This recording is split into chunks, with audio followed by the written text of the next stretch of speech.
Welcome back to Yahoo Finance Live. Countries in Africa, the European Union, as well as Singapore and Thailand, among a growing list of nations that have rolled out, or at least proposed the rollout of vaccine passports so far.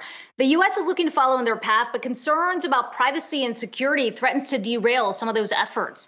Let's bring in Todd McKinnon. He is the CEO of Okta. Todd, it's good to talk to you today. It's interesting because when you look at the discussion in the U.S., it does feel like it's been quite fragmented. Some states talking about their own verification system, not necessarily significant discussion on the federal level. From a security standpoint, looking at where those flaws can be, how do you think a vaccine passport, any kind of verification system, should look like on a national level? Well, good morning, Akiko, and thanks for having me on. And it's a very important issue. We all can collectively agree that we want to get back to business, whether that's private industry, whether that's students being back at school, whether that's people going back to their regular medical checkups to stay healthy. This is an important part of getting back to normal. And I think we've seen that the U.S. has done amazing having some of the first and most effective vaccines. So that's the science. And we at Okta, we believe in science and technology. And the technology part of this is, as you mentioned, getting a scalable, fast, easy to use vaccine passport for the U.S. And I think at the federal level, there's been some hesitancy to dictate too much and concerns about privacy. But I think what's really required is the federal government has to give the states some guidelines, some very simple guidelines on what a digital passport or what a vaccine passport looks like, what it has in there, what it doesn't have in there, and then let the states and private companies and local bodies go about implementing some of that passport mechanisms so that we can do what we need is get proof of vaccination and take advantage of the fact that we're doing so well in vaccinating everyone and leverage this science and now this technology to make it all get us back to normal. Yeah, and the other examples around the world don't seem necessarily that complicated, right? I mean, you look at maybe some of these things are just a green bar. I think in the Israeli version, it doesn't seem that hard to do. But of course, you know, what do I know about security issues around these? You're the experts. Talk to me about maybe costs of something just as simple as that when you roll it out at a national scale.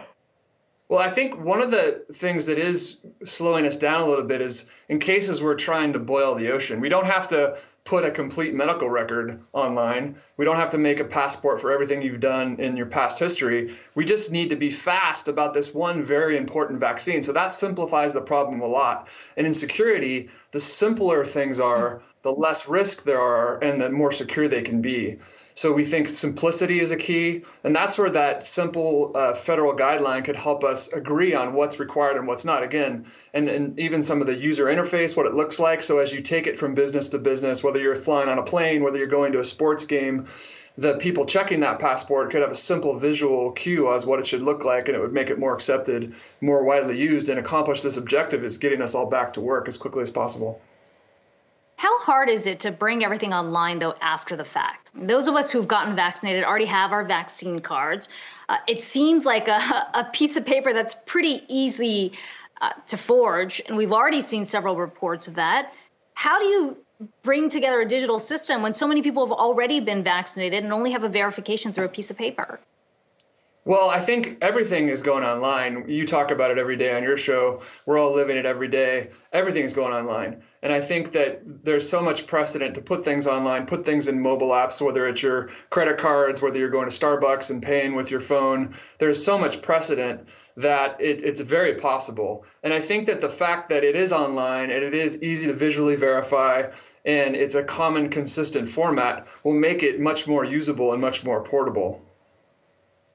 Does it become, I mean, we talked a lot about this before, about maybe creating a global standard when we were looking forward to reopening and what that might do for a big boost in terms of just the airline industry as well, kind of trying to have something that worked across country lines. I mean, what does that look like now at this point, if it's even just difficult dealing with states and our own federal government here and even having hopes that that could happen? Well, I think that's why we have to strike this balance. The U.S. has amazing diversity and different pockets of innovation and different regions around the country. So so there's going to be some local initiatives that get these things solved on the local level, whether it's state governments, local governments, county governments, or it's private businesses. But it's so fragmented, and that diversity can be a hindrance, which is why we need federal guidelines on how it should all fit together, what should be required, what data, what the UI should look like. And then I think, federal government could give some of these guidelines to make things consistent across the state and local agencies. And that's the best hope to get these standards agreed upon internationally, right? Ultimately, as you mentioned, we'd love to have an international standard, but I think we have to start with our own federal government giving some standards, states, working to those standards, and take it from there in terms of international. But if we're talking specifically about a federal system, how quickly do you think this can be established? A digital database, what kind of investment, what kind of technology this entails? Are we talking a few months? How quickly can this happen?